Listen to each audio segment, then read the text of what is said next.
Welcome to week 3 of our series Devoted, where we're exploring the concept of what it looks like to live as a follower of Christ in community, by especially zoning in on the famous Acts 2:42 passage that describes the early church's practice and heart disposition of devoting themselves. But for this type of radical commitment to community to truly happen, a certain level of vulnerability needs to be embraced. So let's quickly look at what that could mean. Along with 37 million other people, I've been captivated by sociologist and author Brené Brown's TED Talk on vulnerability. Brown tells a secular story of human sin, shame, and our need to expose our weaknesses if we wish to grow. It hit a nerve in the wider culture and also within churches. People want more vulnerability in their lives and communities. But when we think of vulnerability, we often imagine sitting around a table airing our emotional dirty laundry. Is vulnerability only for people who love to talk about feelings or who are too weak to handle their own problems? Brown defines vulnerability not as weakness, but as uncertainty, risk, and emotional exposure.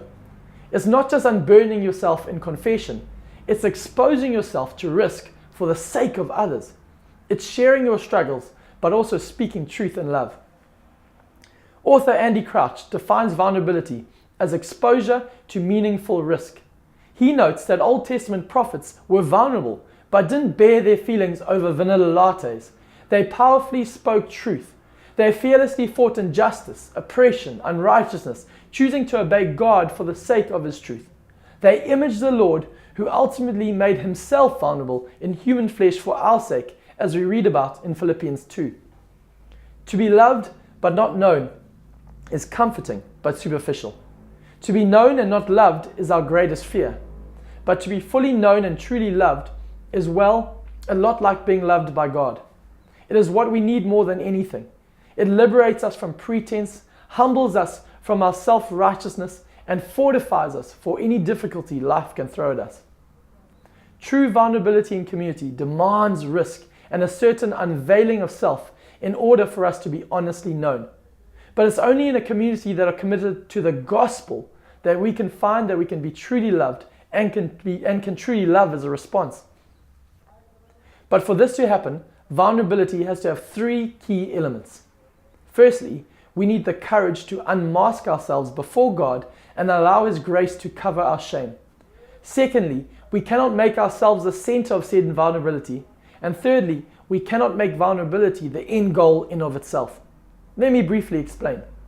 Firstly, we need to understand that we are here to connect. It's hardwired into our biology. It's the driving force in the human personality. But in every human being, shame unravels connection. Shame is the enemy of connection because it forces us into thinking, I have to have my true self covered, masked, or hidden if I'm to be loved. In order for connection to happen, we must allow ourselves to be seen. We must overcome our shame. A sense of worthiness is connected to a sense of love and belonging. People who have a strong sense of love and belonging believe they are worthy of love and belonging. What keeps us out of connection is the feeling we are not worthy of this connection. For us as Christ followers, we know that guilt and shame are only truly dealt with by the blood and covering of Jesus Christ. But most professing Christians still walk for many years with a deep level of shame because they've allowed Jesus to forgive them for what they've done, but they haven't allowed His transforming grace and mercy to infiltrate who they are. Guilt is related to what you've done. Shame is thinking that what you've done is who you are. Once we know that Jesus meets our unmasking, not with shock, anger, or disappointment, but always with joy, healing, and love, we'll pick up the courage to be vulnerable with our shame before a God who connects with us despite of it. Secondly, we have to be vulnerable for the sake of others.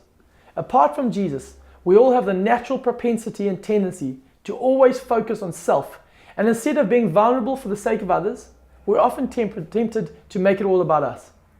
Even in Christian circles, we take credit for our ministry, gifts, talents, and vulnerability. We can even use vulnerability in twisted ways to manipulate and control. Vulnerability and sharing your struggles without a gospel lens of others leads to emotional dumping. Because vulnerability is about connection, we need to understand that we're not in that process alone, a need to allow for the reality that others around us are working from their own journey of unmasking and uncovering. Rooted in Jesus, however, we don't have to play games of manipulation or control, demanding love, connection, or the right response from one another. And because we don't need to be perfect or right or vulnerable to be loved, because we know that we already are loved, we are free then to be truly vulnerable. Finally, if vulnerability is part of how relationships participate in the drama of redemption, not for ego, but for others, then it can never be an end in itself.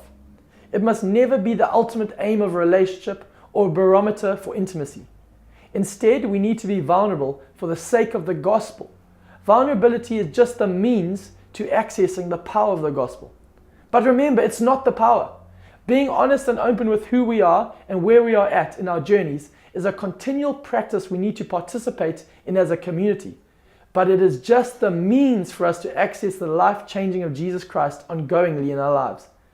If vulnerability is not open to the change and healing Jesus brings, then it's not truly vulnerable.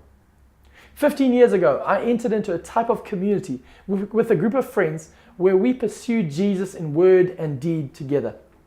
We grew closer, not because we shared our deepest secrets, but because we meaningfully risked exposure to God Himself within community. We grew in our understanding of grace, we committed to our church, and we shared our lives. Today, they are still some of my dearest friends. Mission-centered vulnerability was a vehicle for the power of the gospel. When we understand this rightly, vulnerability can be a powerful tool to bring many into God's kingdom.